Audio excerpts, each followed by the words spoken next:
महिला आरक्षण बिल को रोकना है, इसलिए आपने वहां पर परसीमन की और सेंसस की शर्त लगा दी। तो ये महिला आरक्षण बिल को रोकने के लिए किया गया है। मतलब कानून व्यवस्था की तस्वीर अगर यूपी में देखनी हो तो बस्ती कांड को याद कर लेना चाहिए, जहां पे कि पत्नी का गैंगरेप पति के सामने हुआ और पति पत्नी दोनों ने जहर खा के जान दे दी। प्रदेश में बीजेपी के नेता पूजा पाठ कर रहे हैं कि हमको बीजेपी का टिकट ना मिले। उत्तर प्रदेश के प्रभारी और राज्यसभा सांसद संजय सिंह जी हमारे साथ हैं। आइए बात करते हैं इनसे। संजय जी, आज अहिंसा का दिन है, महात्मा गांधी जी का जन्मदिन है, इसको किस तरीके से देखते हैं उत्तर प्रदेश की कानून व्यवस्था को लेकर जो इतनी दर्दनाक चीजें निकल जाए? देखिए, अहिंसा के पुजारी के जयंती पर हिंसा की जो तस्वीरें उत्तर प्रदेश के अलग अलग हिस्सों से आ रही हैं वो बहुत ही दुर्भाग्यपूर्ण है। और देवरिया में 6 लोगों की हत्या हो गई। पहले एक पक्ष के एक व्यक्ति की हत्या हुई और फिर 5 लोगों की हत्या हो गई।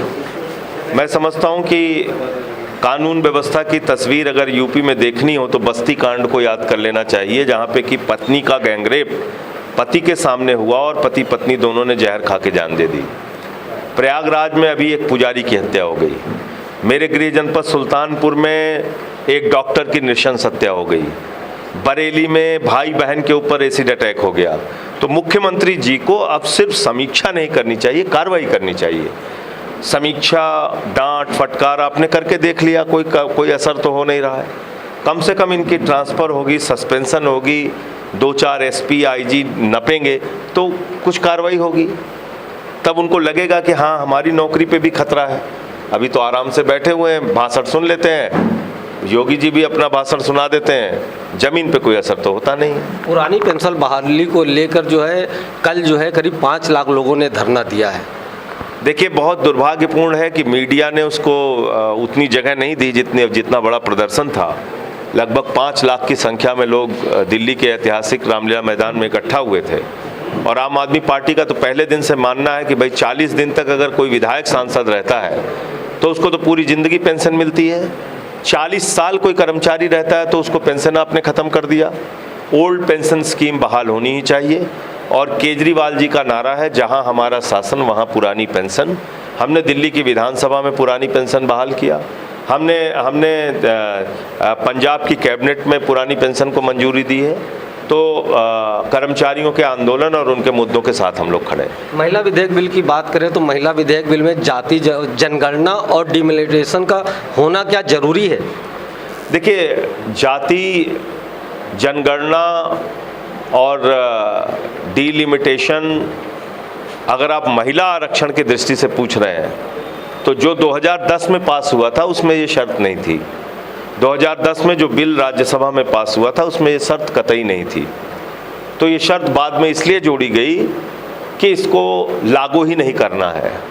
अब जो सही मांग है इस देश के लोगों की वो है कास्ट सेंसस, कि पूरे देश में जाति जनगणना कराई जाए। वो तो मोदी जी करते नहीं हैं, क्योंकि जाति जनगणना होगा तो पता चलेगा कि भैया कितने पिछड़े वर्ग के लोग हैं, कितने अनुसूचित जाति के लोग हैं, कितने अनुसूचित जनजाति के लोग हैं, कितने अल्पसंख्यक समुदाय के लोग हैं, कैसे उनके साथ न्याय करना है, किस स्कीम का उनको लाभ देना है। ये करना नहीं चाहते। तो जो पूरे देश के परिप्रेक्ष्य में जाति जनगणना करनी है वो तो आप नहीं कर रहे हैं। महिला आरक्षण बिल को रोकना है, इसलिए आपने वहां पर परसीमन की और सेंसस की शर्त लगा दी। तो ये महिला आरक्षण बिल को रोकने के लिए किया गया है। मध्य प्रदेश चुनाव की बात करें तो जो है वहाँ पे 3 केंद्रीय मंत्री और 4 सांसदों को उतारा गया। इसको किस मध्य प्रदेश में बीजेपी के नेता पूजा पाठ कर रहे हैं कि हमको बीजेपी का टिकट ना मिले। ये पहली बार देखने को मिल रहा है कि एक तरफ तो लोग पहले पूजा पाठ करते थे कि हमको टिकट मिल जाए पार्टी का, वहाँ बीजेपी वाले भाग रहे हैं मैदान छोड़ छोड़ के। तो चुनाव से पहले ही चुनाव हार चुकी है भारतीय जनता पार्टी मध्य प्रदेश। क्या लगता है, मोदी फेल तो भाजपा फेल? मोदी भी फेल है, भाजपा भी फेल है, दोनों फेल है। सभी पत्रकार बंधुओं को नमस्कार। आज राष्ट्रपिता महात्मा गांधी की जयंती है, स्वर्गीय लाल बहादुर शास्त्री जी की जयंती है।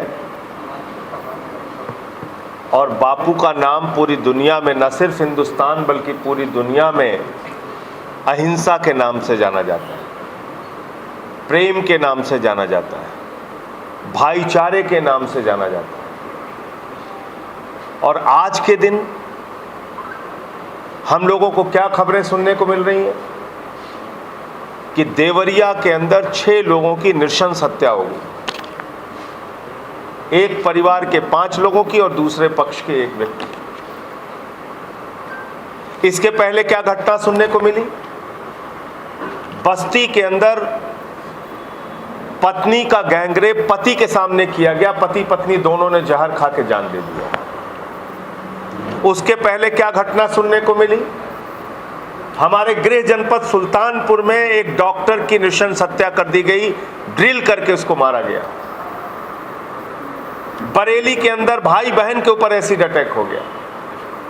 अभी आ रहा था तो पता चला एक पुजारी की हत्या हो गई इलाहाबाद प्रयागराज के अंदर।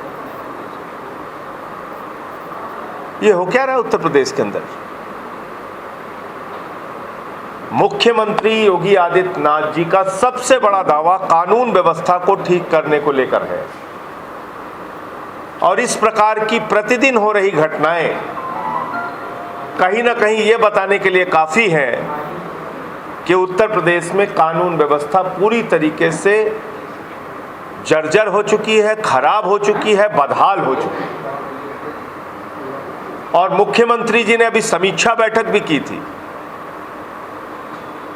अब समीक्षा बैठक के अलावा कार्रवाई करने की जरूरत है। और यहां तो वैसे भी डबल इंजन की सरकार है। देश में मोदी जी की सरकार, उत्तर प्रदेश में योगी जी की सरकार। अब ये डबल इंजन की सरकार होने के बावजूद इस तरह से डेली हर दिन अखबार के पन्ने अगर अपराधों से भरे हुए हैं तो ये पूरे प्रदेश की चिंता का विषय है। और मुख्यमंत्री जी को जिन जिलों में अपराध नहीं रुक रहा है वहां के अधिकारियों के खिलाफ, वहां के जिम्मेदार लोगों के खिलाफ कार्रवाई करनी चाहिए। ऐसी कार्रवाई जो दिखे सामने। सिर्फ निर्देश देने से काम नहीं चलेगा। अगर उनके खिलाफ कोई कार्रवाई नहीं होगी, अभी संभल में हम लोगों ने पढ़ा कि एक महिला दरोगा के साथ पुलिस वालों ने ही छेड़खानी कर दी। ये हो रहा है।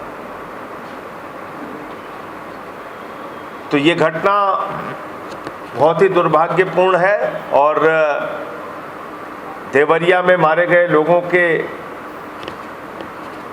परिवार को कैसे राहत दी जा सकती है, कैसे न्याय दिया जा सकता है, इसके लिए मुख्यमंत्री को कदम उठाना चाहिए। सांसद संजय सिंह जी, इन्होंने बताया कि अगर मोदी फेल तो भाजपा फेल। कैमरामैन सत्यनारायण के साथ मैं संजय जायसवाल, 4 PM न्यूज़, लखनऊ।